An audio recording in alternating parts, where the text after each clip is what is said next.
Right, we're on to the Natural Environment and Water Quality Targeted Rates End of Year Report.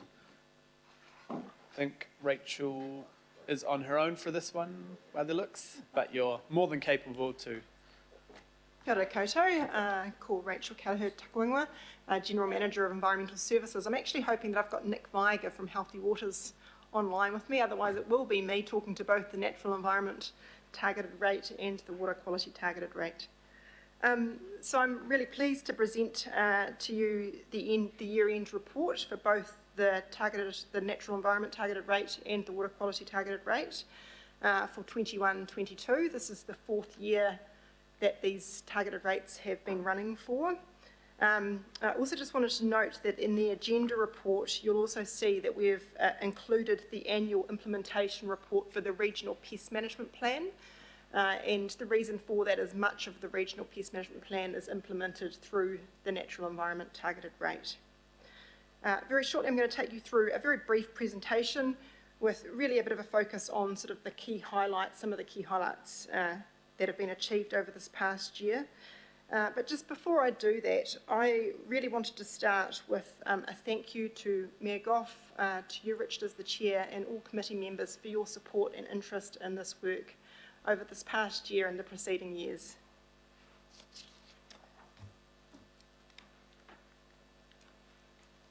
So, just in terms of the Natural Environment Targeted Rate, we are delivering that through a number of different programs. This year we did make the decision to actually split out our islands and marine work into 3 separate programs just to really reflect the diversity in that space. So we now have an islands, a marine and pathways and a marine ecology program. So that's just something that's slightly different than the way that we've worked before. We also have a new program that we've stood up, which is called the Biodiversity Focus Area Program. So that's new to the Natural Environment Targeted Rate portfolio. And this program aims to protect the full range of ecosystems and species that we have across the region and to help guide the prioritisation and delivery of biodiversity management across both council and private land to achieve those outcomes.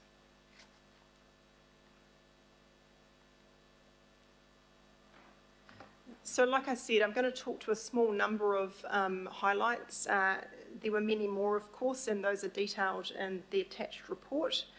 But here are just a couple. So we completed the first long-term Cody health monitoring survey in the Waitakere Ranges, which you'll all be familiar with. That saw us carrying out a very comprehensive survey that will now give us a very good baseline and a suite of information to help guide management decisions moving forwards. We were able to complete 24,000 hectares of ground-based possum control across the region this past year, and that is significant. It's the largest area we've been able to achieve in one single year ever. So really, I think that's a tremendous result, and of course we will continue to grow on that.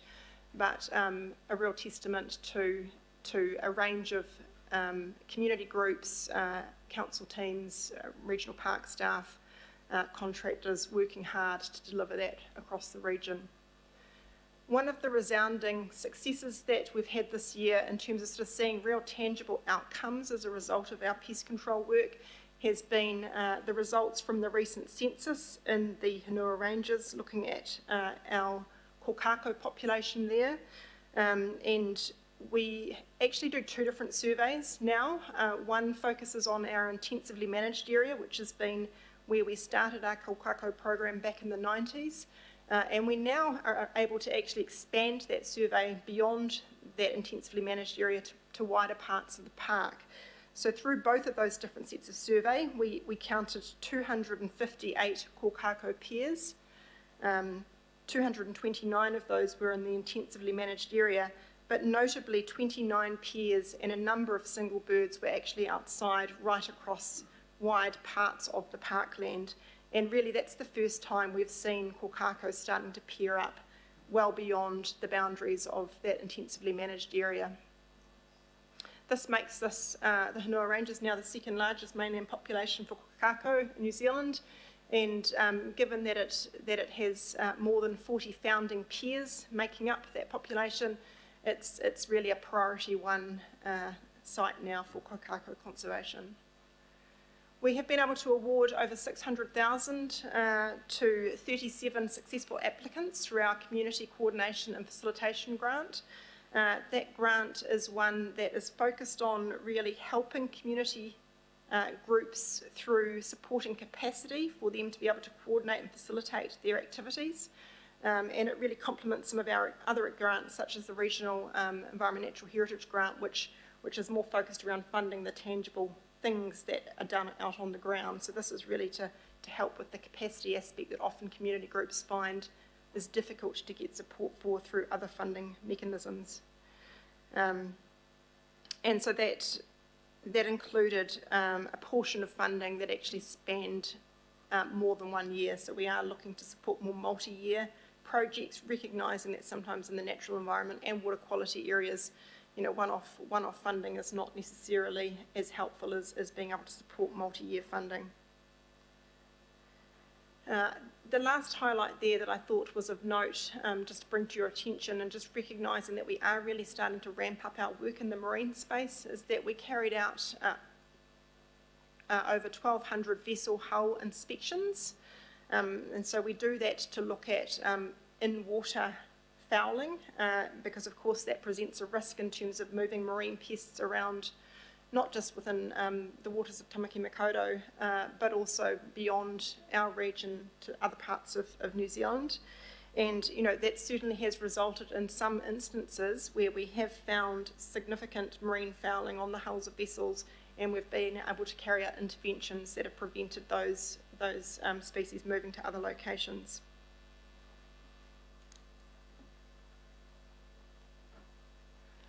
This slide here just covers off just the financial side of the targeted rate for the past year. We had planned to expend $39.8 million over the course of the year. We didn't quite get there. We got to 28.21 million. You can see there actually, if I had a little bit more detail, it's probably not possible to see on that scale, but we were actually tracking ahead of our planned spend as we went into August. It is there, and that text is below in August. But of course then we've had some significant COVID disruptions since then, and that did cause some impact to us in terms of our ability to deliver the program to its full extent, particularly through things like supply chain delays, contractor and staff isolation and sickness, but also the inability really to sort of get out and sort of meet with communities face to face, which is really important for some of our work. But the good news there is that we have made steady progress in catching up on that work, and in fact as we've come into this current financial year, we're now tracking ahead. So some really good gains made, I think, despite some challenges there in that COVID environment. I'm now going to hand to Nick, who I can see on my screen, and Nick, you might just need to give me the nod as to when you want me to move through the slides. Nick looks like he's coming to us from an outfall. He's out in the natural environment. Kia ora, Chair. I'm coming to you from Glen Esk Stream in Piha, actually.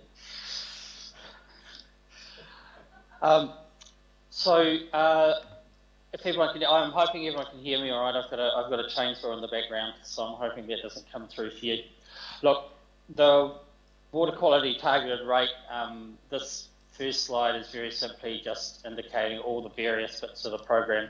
And so we obviously have the Western Isthmus Water Quality Improvement Program.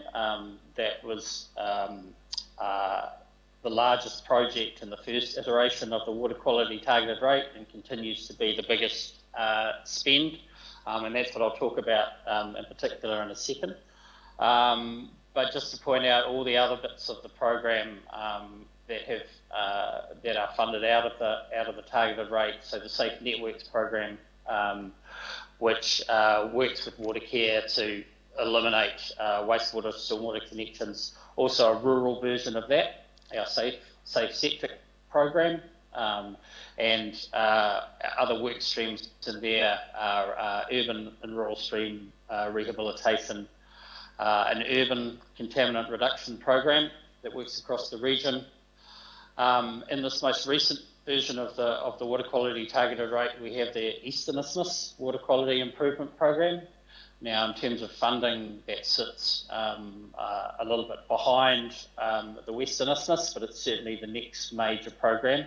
And we're starting to get some, we're just about at the point of getting the first projects coming along and into delivery for that Eastern Isthmus program.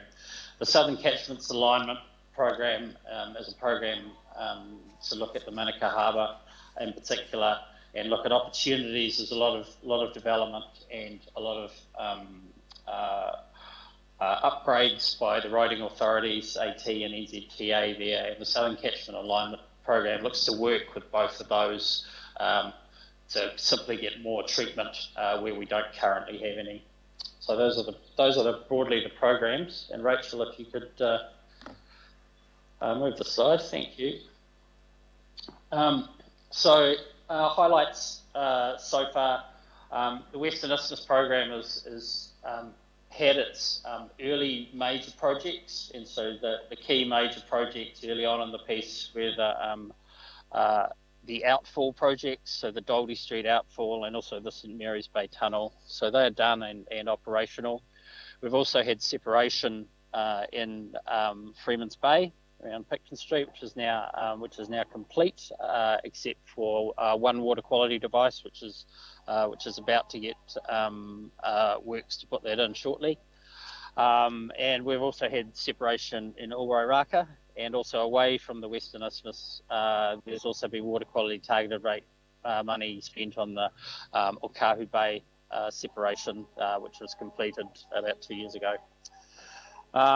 So across all of those early works, 10.7k of major network, with 3k of that put in last year.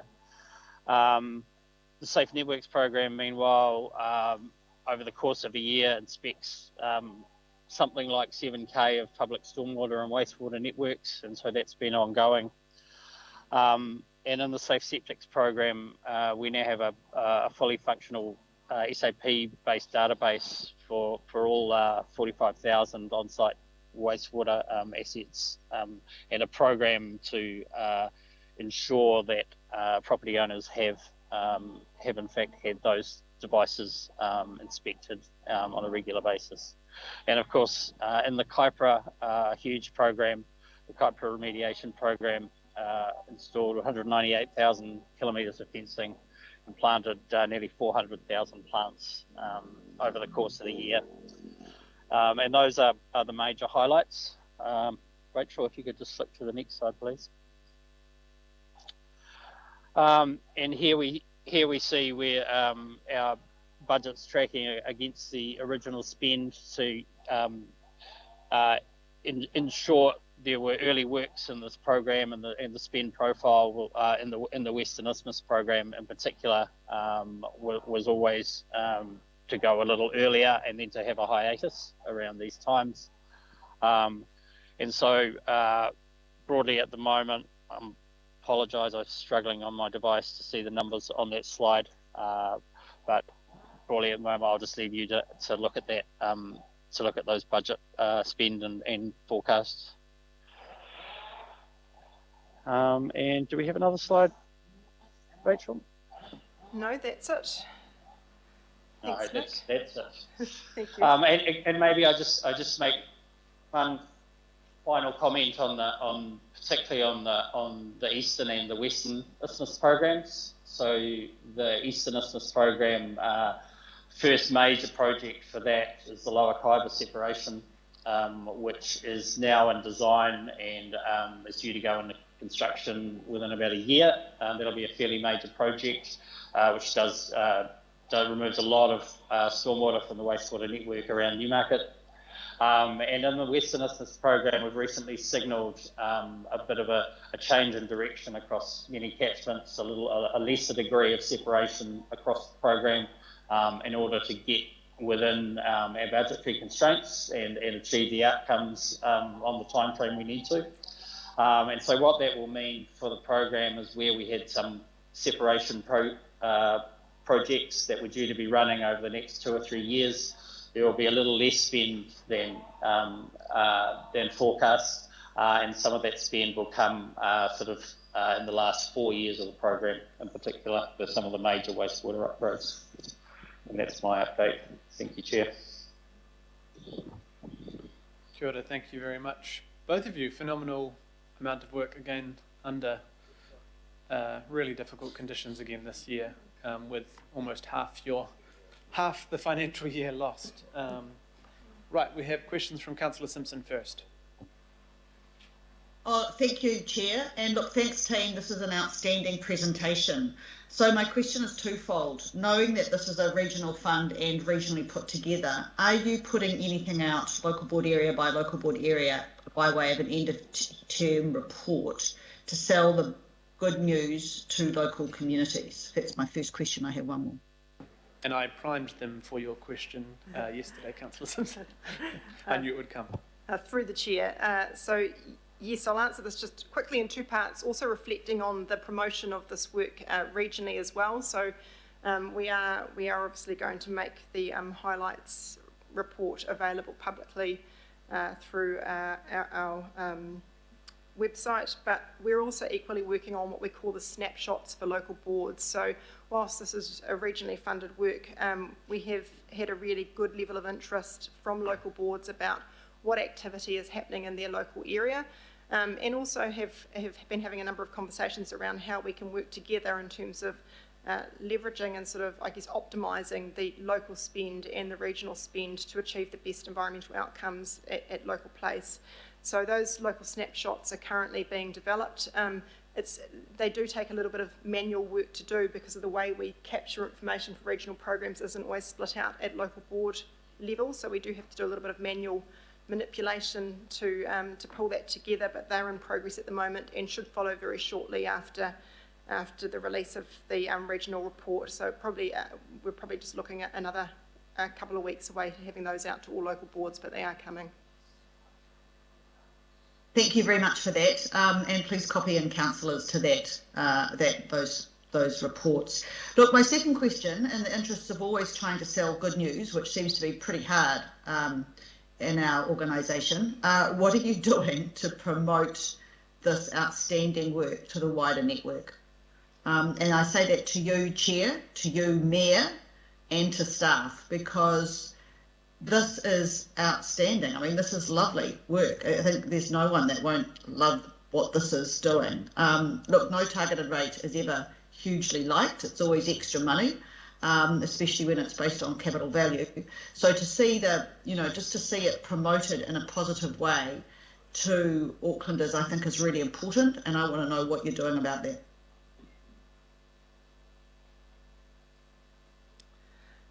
What I'm saying is Auckland, our Auckland isn't going to cut it, in my opinion. This needs to go bigger than that. Thanks. Through the chair, I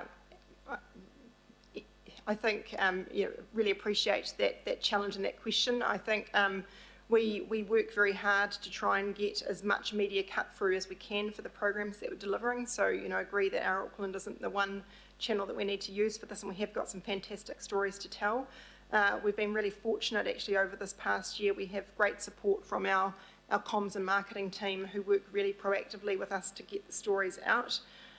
We've had international coverage through The Guardian and other outlets promoting, I guess, the work we've been doing in our Cody space, so that's had particularly good uptake. We've had a whole raft of different media that have picked that up.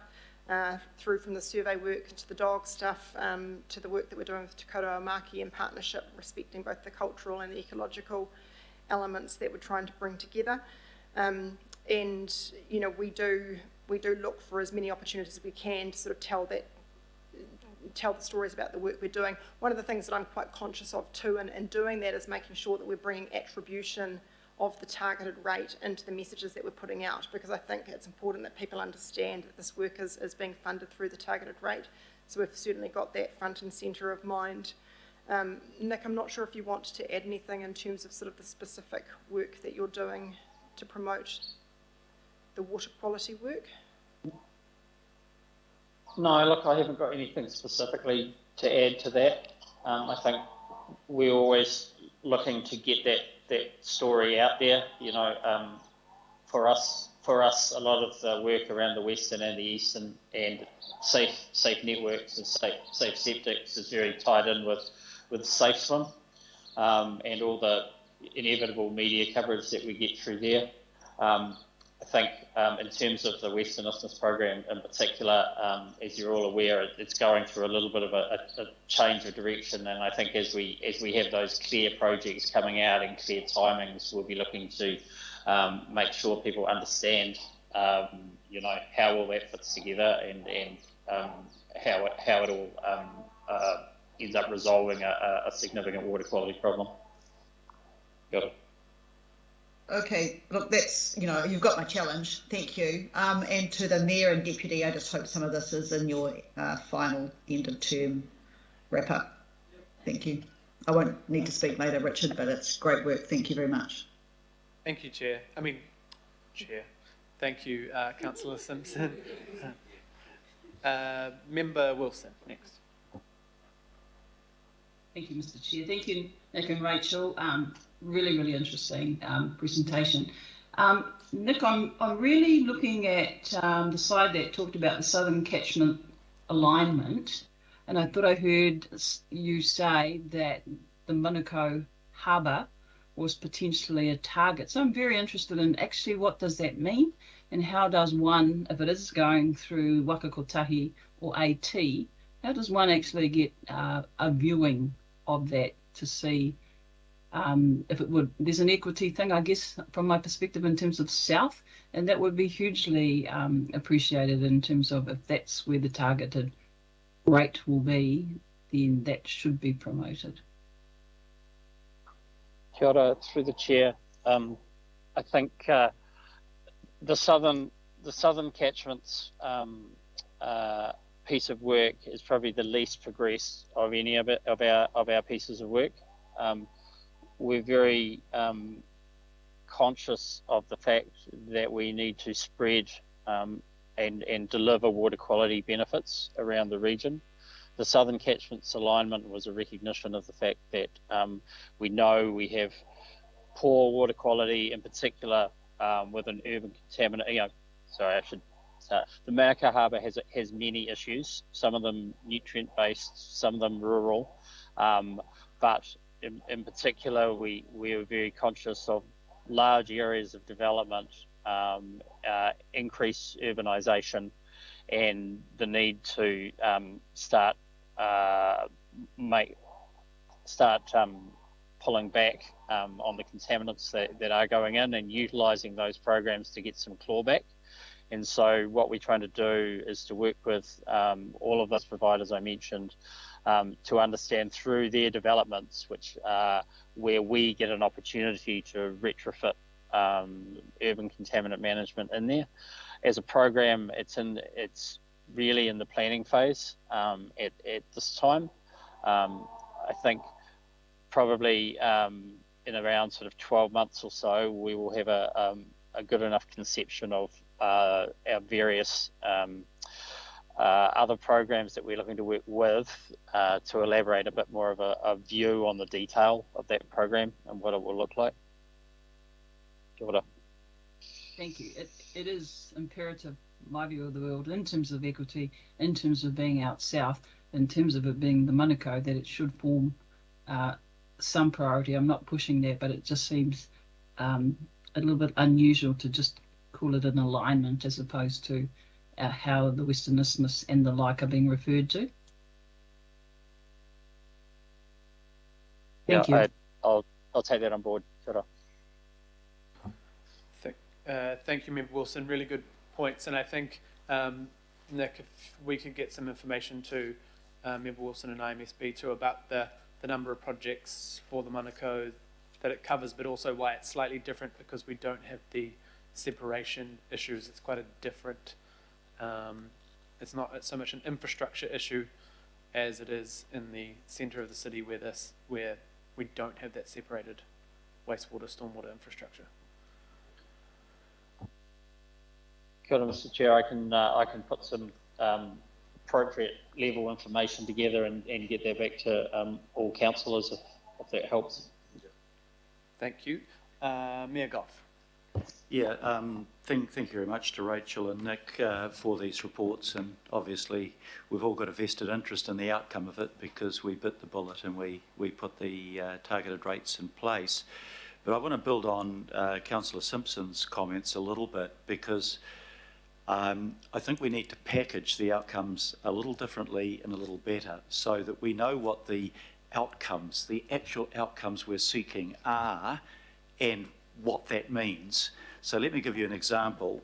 It's great that we're now got a 24,000 hectare area of possum control, but I'd really like to know how many possums, rats and stoats approximately, you know, within the closest 10,000 or even 100,000 we've wiped out. You know, I know that when we dropped 1080 3 years ago, we practically eliminated possums, rats and stoats from the Hunuas, and we're about to do it again. I'm part of the Wairoa pest control area, and you know, I can tick off 14 opossums at the bottom of my garden in a Tim's trap, which is part of that program. But it'd be, if I just use this as an example, if we were able to say, because of pest control, we have eliminated X 100,000 or million rats, an estimated X number of rats, possums and stoats, and the outcome of this is we have stopped, you know, there's estimates on how much bush possums chew through each night, and there's estimates on what it does to bird life, and we have got something specific about the kokako. But I think we need to repackage it so that it's much more digestible by the public. And, you know, Nick, on the, I saw in my mouth sort of dropped open a little bit, the Kaipara Moana remediation, 198,000 kilometres of fencing. That's a power of fencing. But to the average punter, well, what does that mean? Why are we doing it? And we need to do the background of what's happened to the Kaipara and why this is critical. So I just think in terms of packaging and by way of an announcement, this announcement, you really have to work to find out what the outcomes are. And I'm wondering, I mean, do you have any estimate, for example, of the number of pests that we've eliminated? Because that's a headline by itself. But I don't know whether it's, you know, 200,000 or 3 million or whatever. But I'd just like to see this built up so that people can readily understand what the impact is. So, yeah, my questions are, can you convert those into outcomes? One other example, you know, so we've tested 86 stormwater outlets, but how many contaminations have we found where, you know, septic tanks or sewerage are leaking directly into the stormwater and we've been able to remedy? Do we have access to that sort of data to bring this to life a little bit more dramatically? Through the chair. Mr. Mayor, through the chair, I think we most certainly do have that data in terms of the Safe Networks program that you mentioned, and we do try and sort of daylight those figures. Councillor Simpson will know from her area, because we're doing a lot of work in Hobson Bay. We keep a sort of a running tally of that, exactly the sort of thing you mentioned. I think probably you're right, we can do a better job in expanding that same way of dealing with it out a little bit broader. Yeah, I think just to jump in there, sorry, Rachel, but I think it would be good, Nick, if we could, I know it will come out in the local board separation like it usually does. Like from memory, the Castor Bay Milford was 651 properties, and then you found 35 issues from those 651, and same with Takapuna, I think it was 400 properties, and you found 40, and then those 40 were rectified. And in the Wairoa estuary, we removed the long-term no swim warning for the first time since North Shore City Days. So those, I guess, are the outcomes rather than we surveyed the properties. You know, if there was some for future programs that said we've surveyed 42,000 properties but actually rectified 800 issues across the city, which is the bigger important bit, I think, maybe. together with a dramatic picture of sewage pouring into a stream or something like that, so you can bring it to life. I mean, this is what it's really about. This is why we're doing it. And I just feel this is a kind of a sanitised version rather than giving the context and saying, this is what we've achieved with you, you're the ratepayer's dollar, we've done that. So, sorry, Rachel, you were going to talk to it too. Oh yes, thank you. Through the chair, so challenge accepted. I think we are in a place now, we're in a better position to be able to start talking to some of those outcomes and the what we're doing and how it, what that really means. A lot of the work has been sort of standing programs up, but we are able to do that now, I think. So take that on board. I can tell you that we have trapped over 3,700 pest animals on islands over the past year. Where we trap them, it's 3,700. Just on islands. Where we trap them, it's easy to count. Where we use other methods, it's a little bit more difficult, but that's where we start to get into estimation. But I take the point, and I think, yes, there is more we can do. One of the things that we've been working on, and I didn't touch on it in the highlights section, is we have over the past year and slightly earlier than that been working on the development of a council-wide conservation management data system, which actually helps us bring together all of the information that we hold relating to sort of the natural environment conservation work that we're doing in a more comprehensive way. It's one of the most well-designed, I think, systems like this in the country, and it's been recognised for that functionality. But that's going to help us with some of that bringing together the story as well. But take that point, and I think we certainly can be doing more of this. Yeah, just last points, Mr. Chair, if I may. Yeah, I saw the figure of 3,700 for the islands. We're largely talking about Waiheke, are we here? Because most of the islands are already pest-free. So it'd be Waiheke, maybe Barrier, I'm not sure. We do work across a range of islands, so Barrier would be the significant island. Of course, we've got work or programs happening on Carwell. Not so much trapping, but we're gearing up. We're currently doing a feasibility study to look at eradication of mammalian pests on Carwell. Yeah. But yes, Waiheke, Aotea. Yeah, I know you can't give us exact numbers, but if it's 3,700 in the islands, the multiple of that across the Waitakaris, the Hunuas, what's going to happen in the next week with the latest 1080 drop, we must have some sort of estimate, and that sort of estimate would be helpful. And the final point I'd make, backing up Councillor Simpson, that information would be most useful if we could have it within a week. Thank you. We will look at that, thank you. Yeah, thank you, Mayor. And some of the information is in there, but I think it's that next step. Like I think the abatements are recorded, but we don't know if they had a outcome or success or rectified. Maybe that's a bit more long term.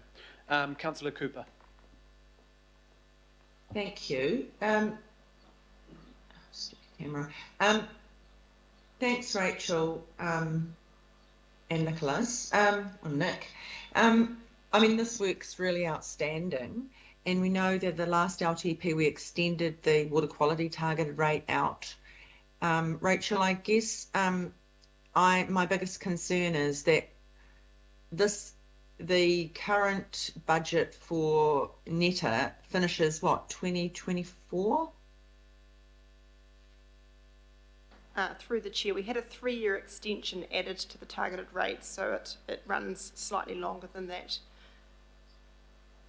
So it was the water. I thought it was the water quality, but was it? I didn't think it was both.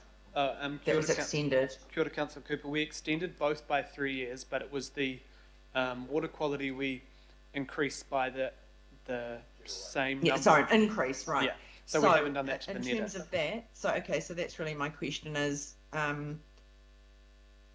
what are the plan? We've got an LTP coming up.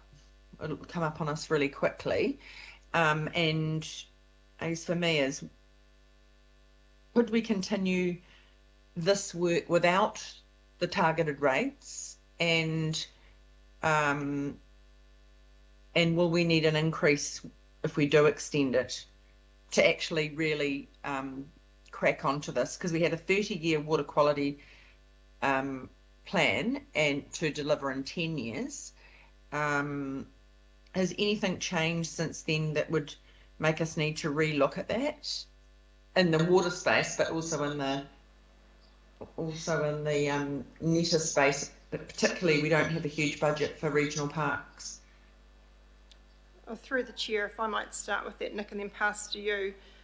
Certainly, in terms of things that have changed for us in the natural environment area, obviously we don't have an inflationary adjustment to the natural environment targeted rate, and we are seeing costs go up, which won't be a surprise to anybody. So sort of at some point that's going to have an impact on our ability to deliver to the same scale that we have been.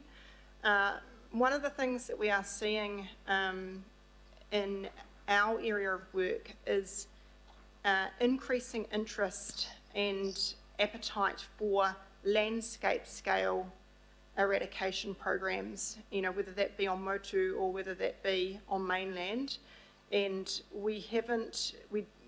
those come at some cost. There's opportunities to partner for some of that work, but those types of really large landscape scale programs are likely to need increased investment if we get to a point where we can see that there's a technically feasible pathway to deliver those.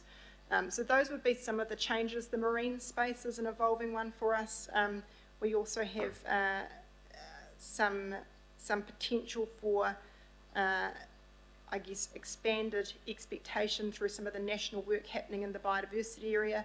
We're not quite sure how that's ultimately going to land, but those would be things that we're certainly looking at, as well as doing we're starting a process of just looking at how we're tracking as we head into the 5th year of the targeted rate against the deliverables that we've said that we're going to achieve by the end of the 10-year program, and would certainly be happy to come back and report on that to you. Thank you. And I just wanted to ask, sorry, Mr. Chair, around the comment around equity before, because I know that we didn't, I just want to understand, I thought that we had created the projects not so much for equity, but for outcomes, and where were the quickest wins we could get, where was the most harm being caused. Is that right? Rather than we've got to do a bit here, bit here, bit there. It was more around what was really important at the moment to either stop or start in terms of stop degradation or whatever, pests. You probably both got a bit of a comment on that one. And I'm sorry, I didn't let you finish, Nick, around the budget. Through the chair, Councillor, I think first of all, the programs I think are very definitely targeted around what we see as our most significant water quality issues in the first instance. So the combined sewer overflows, I think from a public health perspective, have taken the lead. I would like to think that as the Western Isthmus and then subsequently the Eastern Isthmus start resolving those programs, that they no longer become our region's number one goal, and we're looking to spend what money we have on other issues, because we know there are plenty out there. I think from a water quality perspective, we do have to wait on the NPS FM and the process that falls out of that. And so I think a lot of the detail around exactly what we'll be doing and where we'll improve as we go through that process. And so, but broadly, we have harbours in particular with water quality issues right around the region. And so the comment about equity was really to sort of look at the fact that we have pressing water quality issues everywhere, and we need to be making some sort of impact for our harbours. I think, in particular, from a water quality perspective, the Manukau has some significant issues compared with some of our other harbours, and so the work we're looking to there will develop with time in terms of sort of resolution around projects. But certainly I think with time, I think the water quality targeted rate, I'm not sure how to answer in terms of whether it's required or not going forward, and that's from the perspective of through water reform. I'm not. I think we have to understand what falls out of that to understand whether the sort of future increased investment in water quality is coming through a targeted rate kind of vehicle, or whether it's coming through some other vehicle through the water services entity. Thank you. And so I won't speak later, Mr. Chair, but the work's brilliant. And I know even with the work in the kind of southern part of Waitakere, which is the northern part of the Manukau, that's already made a difference in that part of the Manukau, the work you've done. So thank you very much. Thank you, Councillor. That is all my questions. So, comments, right? I'll get the, would you like to move, Deputy Mayor? Yes, please. And second, the Mayor? Yep. Mayor Goff. Right, we'll go to comments. Deputy Mayor. Thanks very much, Nick and Rachel. And I remember the day you started, Rachel, your first meeting. And we were, at the same time, we were starting a 1080 program in the Hunuas. And we had a couple of gay kokoko which weren't breeding that well. So we had to... Yeah, they were gay, yeah. There's only one breeding. It works sometimes. So the work has been outstanding. And it's not only the work, but the way you and your team have gone about it. So from my community and from the whole environment around the Hunuas and the rest of Auckland, thank you. Because you have created mana around Auckland Council. You have created great environmental outcomes. And I am as proud as bits of the work that you've done. It's been an absolute success. Even the most ardent naysayer against 1080 has basically changed their view. So well done. Thank you. Kia ora, Deputy Mayor. Mayor Goff, did you want to comment on the... Well, really, I think to reiterate Bill's point about the fantastic work our people have done in this area, when we were thinking about introducing this, it actually, what it arose from was a meeting that I had with the environmental staff. Rachel, you were probably there. And there were all these things that we needed to do and no money to do any of it. And I kind of thought about it, a lot of excuses as to why we couldn't implement the program, and I thought the program was too important not to implement, and hence the environmental targeted rate, which most councillors supported, and all councillors would like to claim credit for the outcomes of now, because the outcomes are spectacular. But I think the critical thing we have to do is to make sure that we inform our rate-paying public of how their money has been spent and what we're achieving through it. On the water quality targeted rate, Nick, my view is if we no longer have control over healthy waters, and it's for an entity that's much wider than Auckland, the water quality targeted rate will go after 2024-25, and the new water services entity will have to add that to their own water rate, because we will not be setting rates and collecting rates for an entity that is not within our control. So hopefully that the work won't be lost, because the new entity will raise that rate directly, but it won't be through council. Thank you.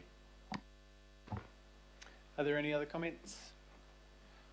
No, I'd just like to acknowledge the team's vast numbers of people who work on these two targeted rate programs. It's been phenomenal. It has been, as Rachel said earlier, ramping up, and we're starting to see the results of that. 4 years, 5 years in place now. It's pretty significant. I think it probably will be something of the Mayor's legacy as well, of actually funding all the things that we need to do. It is not easy to fund, to rate, to ask people for more, and there are complaints about the targeted rates, Mayor Goff, but there doesn't seem to be much acknowledgement for those people complaining about them, that we wouldn't be fixing these long-term massive issues of restoring the Māori of our environment across Tāmaki Makaurau. The water quality just in the North Shore ward, to have that, and Nick and others have come along to some pretty fierce public meetings on the water quality, especially in the Wairau estuary, and to have that permanent no swim warning removed after nearly 20 years of it being in place, to have significant changes across our city in improving the water quality there, to have those, and on my social media was one of the most popular posts, the kokako, and as Deputy Mayor did joke, there were only a few pairs of males down there at the beginning, and now to see those massive numbers and them to be spreading across to other parts of the city, where we might have, what's happening in Wellington with the kaka, that they're just in people's neighbourhoods now, and people seeing these kids being born today are going to be able to see some of our wildlife that almost disappeared will be quite normal to them in their backyards and in the environment, which is a pretty phenomenal feat because of the work that these targeted rates do, is changing the mistakes. We're not going to fix all the issues, but I think it is a phenomenal change that we're seeing in such a short time from the funding and the work and the program. So acknowledge all that, and we do have to continue to sell how good these things are to the public, as Councillor Simpson and others would attest to. So when we get those things sent out to us, it'd be great if everyone's talking about the changes in the awards and local board areas and the wider city, because the environment doesn't see those boundaries of a local board. It's actually our responsibility for the whole city. So, kia ora, thank you very much. All those in favour? Aye. Aye. Anyone opposed? Aye. Aye. Cool. Anyone opposed? Good, thank you very much. That was passed unanimously. Well, you don't have to write that, but carried.